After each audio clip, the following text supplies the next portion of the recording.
Hi friends, ಒಳತು ವಶತೆ ಕಳ್ಳನ್ ಇದು ರೀಸೆಂಟಾಗಿ Malayalam film ಇಂಡಸ್ಟ್ರಿಯಿಂದ ಬಂದಿರುವಂತಹ ಒಂದು cinema starring Joju George and Biju Menon. Currently streaming in Amazon Prime OTT platform. ಕತೆ ಶುರುವಿನಲ್ಲಿ ಇನ್ಸ್ಪೆಕ್ಟರ್ ಆಂಟೋನಿ ಒಬ್ಬ ಕರಪ್ಟ್ ಪೊಲೀಸ್ ಆಫೀಸರ್ ಆಗಿರ್ತಾನೆ. ದುಡ್ಡಿನ ಆಸೆಯಿಂದ ರಾಜೀವ್ ಅನ್ನೋ ಒಬ್ಬ ಮಿನಿಸ್ಟರ್ ಮಗನ ಜೊತೆ ಸೇರಿ ದೀಪ್ತಿ ಅನ್ನೋ ಒಂದು ಬಡ ಹುಡುಗಿಗೆ ಅನ್ಯಾಯ ಮಾಡಿರ್ತಾನೆ. ಇದರಿಂದಾಗಿ ದೀಪ್ತಿ ಮತ್ತು ಅವಳ ತಾಯಿ ಪ್ರಾಣ ಕಳ್ಕೊತಾರೆ.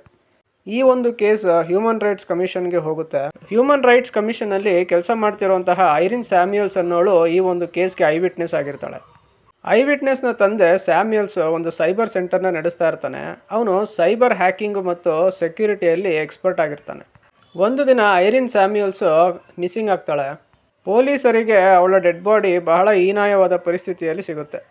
ಈಗ ಸ್ಯಾಮ್ಯುಯಲ್ಸ್ ತನ್ನ ಮಗಳ ಸಾವಿಗೆ ಕಾರಣ ಯಾರು ಅಂತ ಪ್ಯಾರಲಲ್ ಆಗಿ ಇನ್ವೆಸ್ಟಿಗೇಷನ್ ಮಾಡೋದಕ್ಕೆ ಶುರು ಮಾಡ್ತಾನೆ.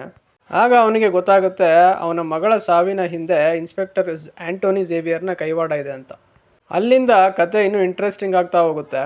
ಸ್ಯಾಮ್ಯುಯಲ್ಸ್ ಮತ್ತು ಆಂಟೋನಿ ಝೇವಿಯರ್ ಮಧ್ಯೆ ನಡೆಯುವಂತಹ ರಿವೆಂಜ್ ಸ್ಟೋರಿನೇ ಈ ಒಂದು ಕಥೆಯ ಮೇನ್ ಪ್ಲಾಟ್. ಆ್ಯಕ್ಟಿಂಗ್ ವಿಷಯಕ್ಕೆ ಬರೋದಾದರೆ ಆಂಟೋನಿ ಝೇವಿಯರ್ನ ರೋಲ್ ಮಾಡಿರೋದು ಬಿಜು ಮೆನನ್. ಅವ್ರದ್ದೇ ಸ್ಟೈಲಲ್ಲಿ ಈ ಒಂದು ರೋಲ್ನ ಜಸ್ಟಿಫೈ ಮಾಡಿದ್ದಾರೆ. ಸ್ಯಾಮ್ಯುಯಲ್ಸ್ನ ರೋಲ್ ಮಾಡಿರೋದು ಜೋಜು ಜಾರ್ಜ್. ಅವರ ಕ್ಯಾರೆಕ್ಟರ್ಗೆ ತುಂಬ ವೇರಿಯೇಷನ್ಸ್ ಇದೆ ಈ ಒಂದು ಕಥೆಯಲ್ಲಿ. ಆ್ಯಸ್ ಎಕ್ಸ್ಪೆಕ್ಟೆಡ್ ಅವರ ಆ್ಯಕ್ಟಿಂಗ್ ತುಂಬ ಸೆಟಲ್ಡ್ ಆಗಿ ಬಂದಿದೆ. ಡೈರೆಕ್ಷನ್ಗೆ ಬರೋದಾದರೆ ಈ ಕತೆ ತುಂಬ ಗ್ರಿಪ್ಪಿಂಗ್ ಆಗಿ ಬರ್ಕೊಂಡಿದ್ದಾರೆ. ಎಕ್ಸಿಕ್ಯೂಷನ್ಗೆ ಬರೋದಾದರೆ ನನಗೆ ಎಲ್ಲೂ ಸಹ ಮೂವಿ ಲ್ಯಾಗ್ ಅಥವಾ ಸ್ಲೋ ಅಂತ ಆಗಲಿ ಅನಿಸ್ಲಿಲ್ಲ. ಕ್ಯಾರೆಕ್ಟರ್ ಡೀಟೇಲಿಂಗು ಎಷ್ಟು ಚೆನ್ನಾಗಿ ಮಾಡ್ಕೊಂಡಿದ್ದಾರೆ ಅಂತಂದರೆ ಪ್ರತಿಯೊಂದು ಕ್ಯಾರೆಕ್ಟರೂ ಈ ಒಂದು ಮೂವಿಗೆ ಆ್ಯಡ್ ಆಗುತ್ತೆ. ಸ್ಕ್ರೀನ್ ಪ್ಲೇ ಸ್ಟಾರ್ಟಿಂಗಿಂದ ಎಂಡಿಂಗ್ ತನಕ ತುಂಬ ಸಸ್ಪೆನ್ಸ್ಫುಲ್ ಆಗಿ ತೊಗೊಂಡೋಗಿದ್ದಾರೆ. ಫಿಲಮ್ನ ಲಾಸ್ಟ್ 45 ಮಿನಿಟ್ಸು ಆಡಿಯನ್ಸ್ಗೆ edge of the seat thriller experience ಕೊಡೋದು guaranteed. First half of the movie end ಮಾಡಿರೋದು ನೋಡಿದ್ರೆ ಯಾರೇ ಆಗಲಿ ಕತೆ ಮುಗ್ದೋಯ್ತು ಅಂತ ಅಂದ್ಕೊಬೇಕು. ಆದರೆ ಅಸಲಿ ಕತೆ ಸ್ಟಾರ್ಟ್ ಆಗೋದೇ ಸೆಕೆಂಡ್ ಹಾಫ್ ಸ್ಟಾರ್ಟಿಂಗಿಂದ. ಈ ಥರ ಒಂದು ಎಕ್ಸ್ಪೆರಿಮೆಂಟು ಜೀತು ಜೋಸೆಫ್ ಅನ್ನೋ ಒಬ್ಬ ಮಾಸ್ಟರ್ ಕ್ಲಾಸ್ ಡೈರೆಕ್ಟರಿಂದ ಮಾತ್ರ ಸಾಧ್ಯ.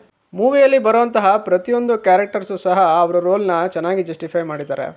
ಕ್ಲೈಮ್ಯಾಕ್ಸಲ್ಲಿ ಒಂದು ಸಸ್ಪೆನ್ಸ್ ರಿವೀಲ್ ಮಾಡ್ತಾರೆ, ಅದಂತೂ ನೆಕ್ಸ್ಟ್ ಲೆವೆಲ್ ಅಂತಲೇ ಹೇಳ್ಬೋದು. ನಾನು ಈ ಮೂವಿನ ಸ್ಟಾರ್ಟಿಂಗಿಂದ ಎಂಡಿಂಗ್ ತನಕ ಎಂಜಾಯ್ ಮಾಡಿದೆ. ಇನ್ನು ನೀವೇನಾದರೂ crime and suspense thriller movie lovers ಆಗಿದ್ದರೆ ಈ ಒಂದು ಮೂವಿ ನಿಮಗೆ ಮಸ್ಟ್ ವಾಚ್. ನನ್ನ ಕಡೆಯಿಂದ ಈ ಮೂವಿಗೆ ನಾನು ಕೊಡ್ತಾ ಇರೋವಂಥ ರೇಟಿಂಗು 4/5.